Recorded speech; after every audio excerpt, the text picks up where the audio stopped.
Welcome to the Heart of Health Equity. My name is Ashlei Rodgers. I'm the host of this show. And today I have a fabulous guest. Her name is Ruth Clements. She's a vice president and general manager of infectious diseases and immunology, and also the leader of Quest for Health Equity at Quest Diagnostics. Welcome, Ruth.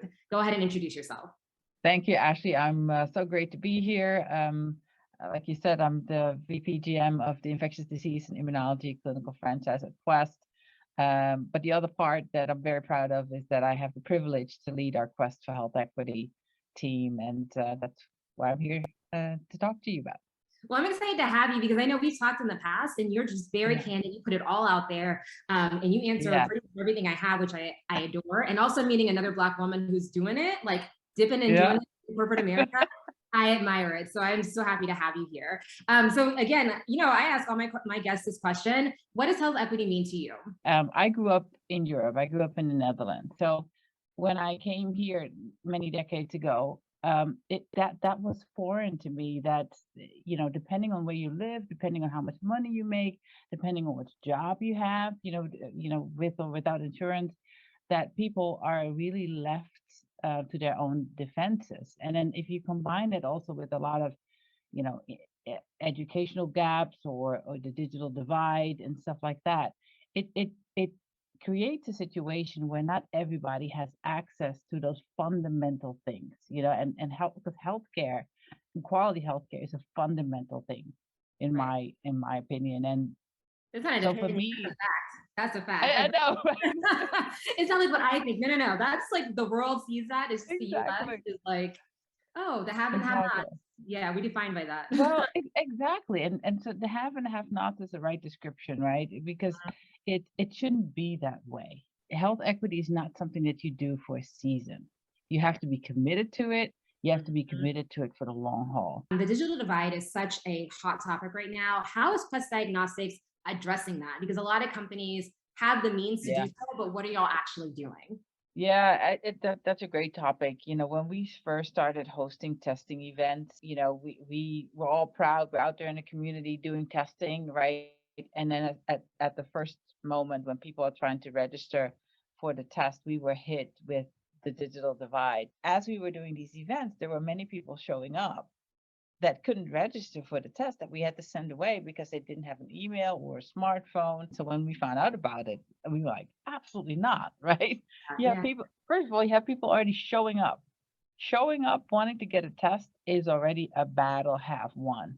Because oftentimes, in our community, people still think that COVID is a hoax, right? And I don't need to get tested. It's probably just a flu or a cold, and not even interested in testing. So the fact that people showed up and then we had to turn them away is a complete no-no for me. Like, it's unacceptable.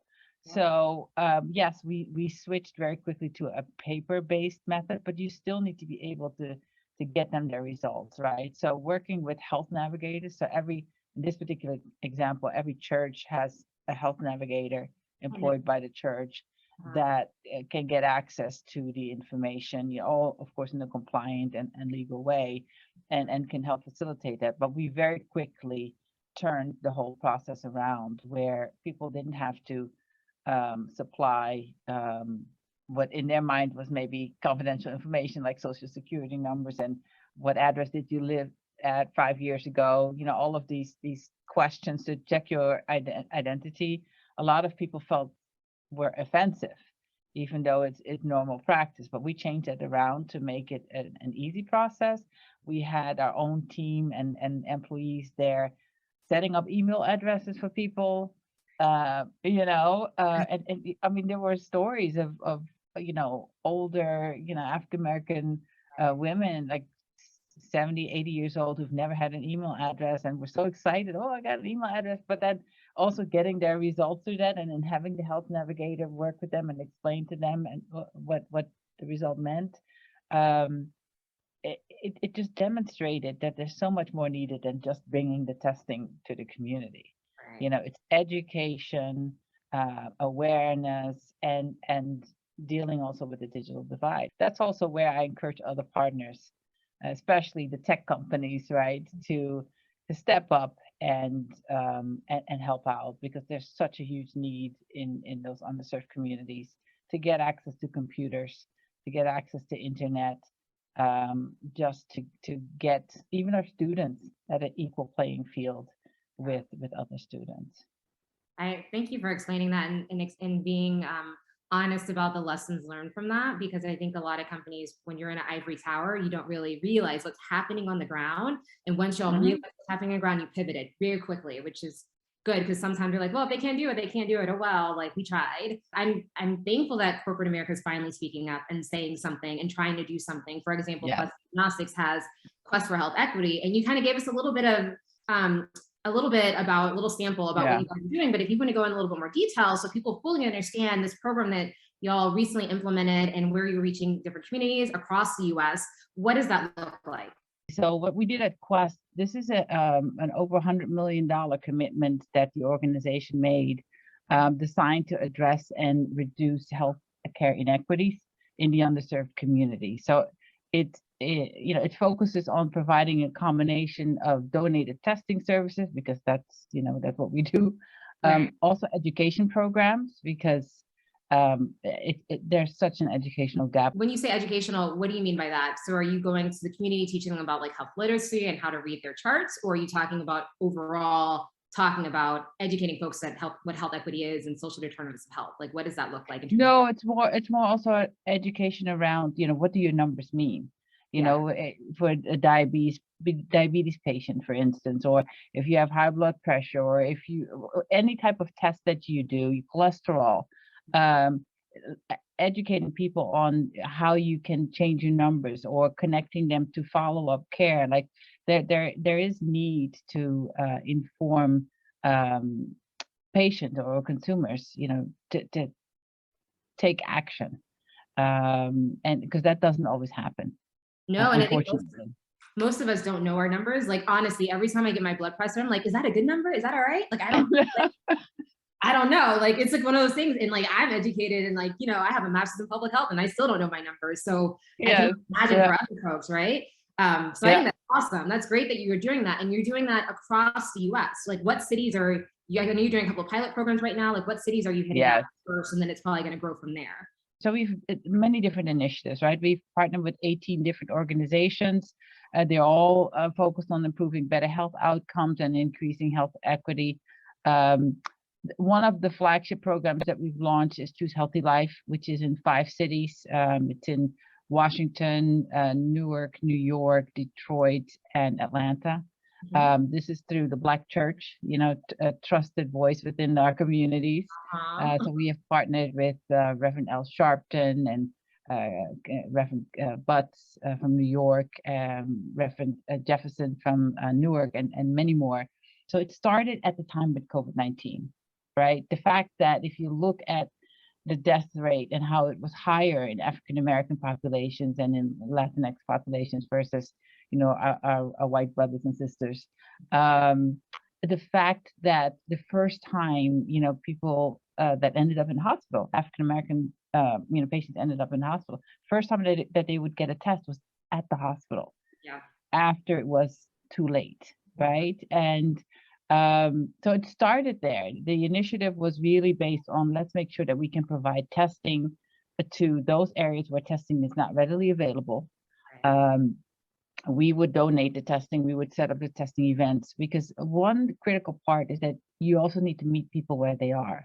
Right? You can have testing centers and drive-up centers and whatnot, but if you don't have a car, or if you don't have transportation or any means to get there, it means you're not going to get tested, right? So we deliberately said we need to go where the need is, and make sure that we can provide testing for people that have no access to it. So I know we were talking about COVID, and Quest Diagnostics, y'all were doing it. Like, when it was time to show up to get the testing, I mean, considering how many people need to get tested, like y'all were doing a lot of the work. Not everything was smooth. Maybe on the outside looking in, I think with COVID and corporations, it was like a swan effect, right? Like up top, you look like you're gliding and everything is fine, but below the water, you're like Oh, for your lives and like just yeah, kind of stay afloat, trying to handle the yeah, mass amount of testing that was required. Can we yeah. talk about some of those challenges that your team experienced just trying to roll out the testing and even now keeping up with the next wave of Omicron? Like, what does that look Yes. like? What did that look like? Yeah. Well, it's a great description. I mean, I am in awe of the work that our people in the labs have been doing for the past 2 years. In all parts of our organization, not just the lab, but R&D, and even developing the first test that we launched. Our couriers, our pilots that are flying these samples all across the country, our specimen processors.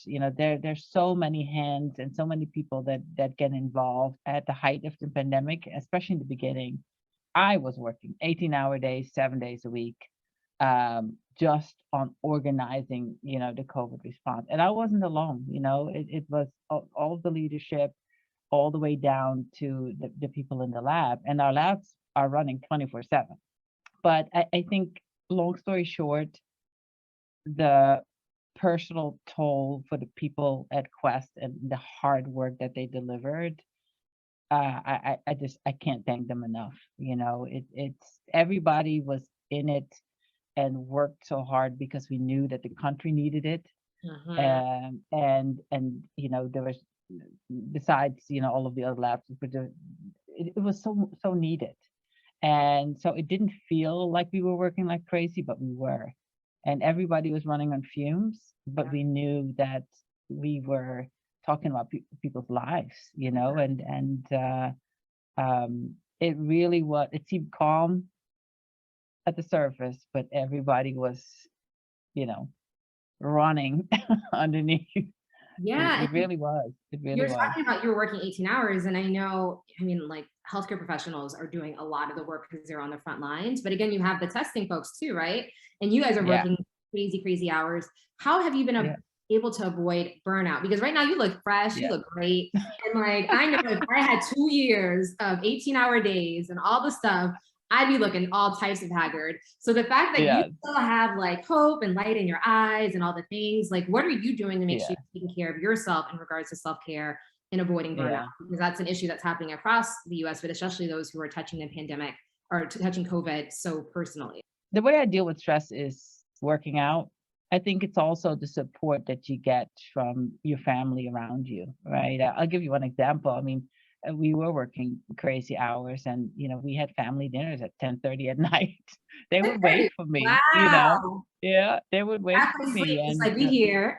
How was your dinner? yeah, yeah. So it's those little things, right? But also the fact that we were in it all together. It wasn't just me.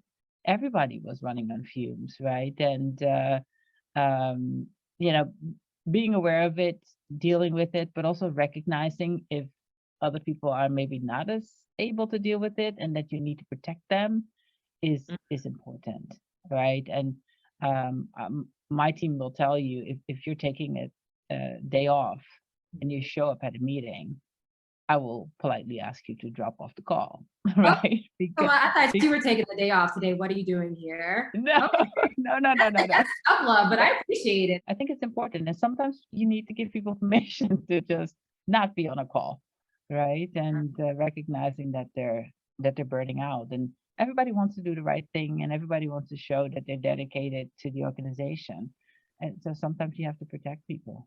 That says a lot about your leadership style because I firmly believe that's top down. So if the Mhm. leader expects you to be answering emails at 10 o'clock at night, then you have that pressure.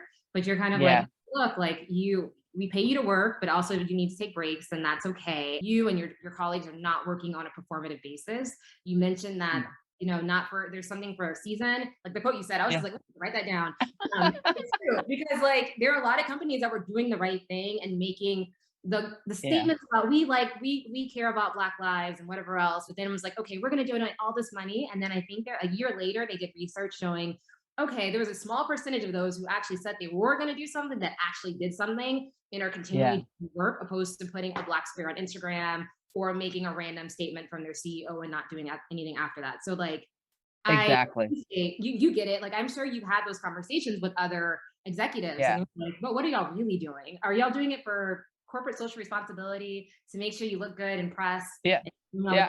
like you're doing the work. Like you're doing the work, which is awesome. Yeah, and I think that's an important Mhm.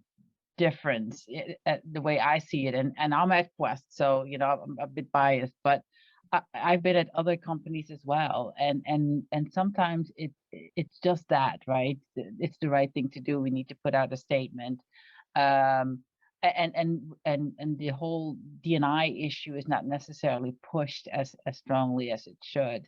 And I do feel that at Quest it's different, that it's more in the fabric of who we are. And even our CEO was very strongly came out, after, the death of George Floyd, and he came out and spoke about the racism that still exists in this country, right? And we had many different um, conversations with our top leaders. We encourage conversations for those leaders to have with their teams, where we were very vulnerable. I remember being on that the first panel when George Floyd was murdered, and we had a lot of leaders join, because what we sometimes forget is that when that happened, a lot of my Black colleagues, we were at work, Mhm. because we were still in the midst of COVID-19 pandemic. And so we were working like crazy, but we weren't really there. Yeah, Right. And to, yeah. yeah, I cried on yeah, the call and I was like, I gotta go. Like I can't be on this call today. It was too much. It was too much. exactly. Exactly. So, and the organization um, understood that, and also understood that it was needed to talk about it. A lot of people, and when I say a lot of people, I'm talking about, my Caucasian colleagues, Uh-huh. um, expressed that they were afraid to say the wrong thing, and therefore they just simply didn't say anything. And of course, in this culture of cancel culture and people being called out, I can understand where that's coming from. But one of the things that we did when I got the question, what should we say, or how do we approach that, because we don't want to say the wrong thing. What I mentioned is it's okay to say something, because if you remain silent and don't address it, if you're not showing up as an ally, then you're complicit to what has been going on, right? Um and I think it was a relief for many people to hear that it's okay to maybe not say it completely the right way, but at least voice your support and give your teams the freedom to express their emotions and their feelings. Because the fact that, you know, we had to continue working while, my husband and my son are still, needing to go out there, Yeah. um, that's, people don't have that same burden. I have a very close colleague of mine who lives in the same town as me. And I Mhm. was sharing on the panel how I had to instruct my son when he was ready to drive, The how talk. to deal Uh-huh. with a police interaction. And Mhm. so the talk, right? We all are familiar with I it. got the So talk too. Yeah, I get it. yeah. Uh-huh. So I explained to all of these leaders what I had to go through with my son, and how I had to instruct him how to behave when a police officer stops you. And I told him, I said, look, within the first couple of months of him driving, he knew all of the police officers in our town, because everybody stopped him. Because Really? I live in a town that's not very diverse, and they see a young kid in a nice car, and he got stopped. Exciting. And because when I asked him after the Michael Brown shooting, Mm. because my son, same build, big kid, Yeah. I asked him, how often do you get stopped? Oh, he said, oh, mom, couple, once a month, twice a month. And I was like, what? I've been stopped or pulled over by the police once in what, 20 years, right? Wow. Once or twice And for him, a month, you said. That's yeah, crazy. yeah. But then, he says it doesn't happen anymore because they all know me. But he knows immediately when they've hired a new police officer, because he'll get pulled over. So, it's those type of examples So that colleague that I was referring to, who lives in the same town, was flabbergasted because he has two sons that are my son's age, and it was never, he couldn't even comprehend that I needed to have that conversation with him just to keep him safe. And that's the type of pressure that we're dealing with as, Black parents of boys, but it's not just boys, right? Parents, period. Mhm. Um, that got even, elevated when the George Floyd and the Ahmaud Arbery murders happened. And that's why it was important that we had the platform to speak about it at work. And that's why it was so important that our leadership spoke out Yeah. and called it what it was, Mhm. right? You're from the Netherlands, but we're only one generation away from segregation, right? Like my parents Yeah, went through yeah, segregation and they weren't allowed to vote until the early 60s and they were past 18. yeah. Like when you're in spaces, because some people get comfortable and they say certain things where you're like, you do know I'm Black, right? Like they forget, you know what I'm saying? Well, you're just like, what?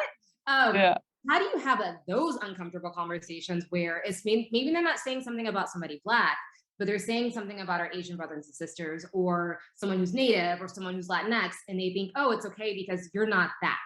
I always encourage my team members who are diverse to speak up, right? And to let me know if they are in situations where they don't feel empowered or where they feel mistreated, so that I can be a voice. Because unfortunately, because I'm a VPGM, it Mhm. carries a different type of weight, right? So Yeah. I also want to be mindful of the fact that I may not experience it as much as I did earlier on in my career, but it Mhm. doesn't mean it's not there, Right. right? The other thing that I'm very keen on is, as leaders in corporate America, as a Black woman, in corporate America, I feel it's my duty and my obligation to also reach back. I tap people on the shoulder all the time. Hey, what are you doing in this organization? Set up some time on my calendar. I want to talk to you and see what your plan is, right? And I mentor people that I tapped, young African American talent, because I want them to be able to learn from the mistakes that I made, Right. right? Mhm. And to also help them recognize that mentorship and sponsorship are critical to your success. Can you tell us the difference between mentorship and sponsorships? I'm not sure everybody fully understands what the difference is. Yeah, I'll give you my definition. I'm quite sure that there are many others, but for me, a sponsor is somebody that really um, uh, can further your career by giving you opportunities and the tap on the shoulder, like, hey, we have a job here. I think you're the right candidate for that, or can advocate on your behalf when those types of roles come up in the organization. A mentor is somebody that can, guide you and give you advice on an ongoing basis and and talk to you about the work situations that you're encountering. But it's not necessarily the one that will get you to your next role or can advocate for you in your next role. So um, there is a delineation between the two. I have sponsors that are also mentors, and Mhm. I have mentors that are purely, mentors. I have a board of directors, as I call it. I have different people that I use for different purposes. But I've definitely benefited from sponsors that took an active and invested role in making sure that my career would progress and that I would be able to get new opportunities. Right. They spoke your name And in rooms that you aren't in, period. Like, exactly, yeah, which that's makes that's exactly it. it Yeah, makes a difference. yeah, I'm like, are you taking mentors? I'm not trying to seem thirsty, but you want to come my shoulder? always. It's available. No, Let me know. always, I am here. always. I'm like, okay, this woman is doing some things. Can I learn? Yeah, Teach me. And I have yeah, a question. yeah, As you're talking about, it wasn't easy. And I know it wasn't easy because I mean, you've made it this far, and I'm sure there's been a lot of there has probably been some pushback in some ways as you're moving up the ladder. What yeah. would you tell your younger self, like your 27 self? who was just got out of college, trying to live her life, trying to make it, what would you tell her? The one thing that comes to mind, which is very corny, is read the tea leaves, like recognize the signs.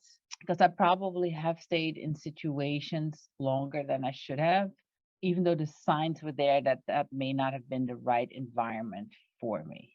Mm-hmm. Right? When I was young in my career, like everybody, you think that your work will speak for itself. Right. If I just deliver, if I deliver high quality work, do everything that they ask me to do, I make my numbers, then the opportunity will come. I had to learn that it doesn't always work that way. Of course, it's important, right? At the end of the day, you need to deliver. But the need to network and to build your choir of people that invoke your name in meetings where you're not present is equally important. And the fact that the pathway is easier for others compared to me, it is something that I realized, but not necessarily understood how to manage when I was younger in my career.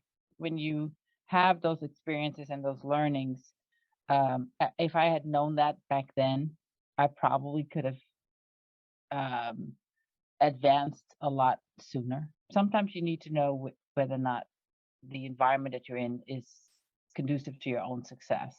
And I have to say, I've been lucky in a few of the jobs that I'm in, but I have to say this one, um, it seems like everything just came together. Ruth, this was such a good conversation. It was like juicy, candid.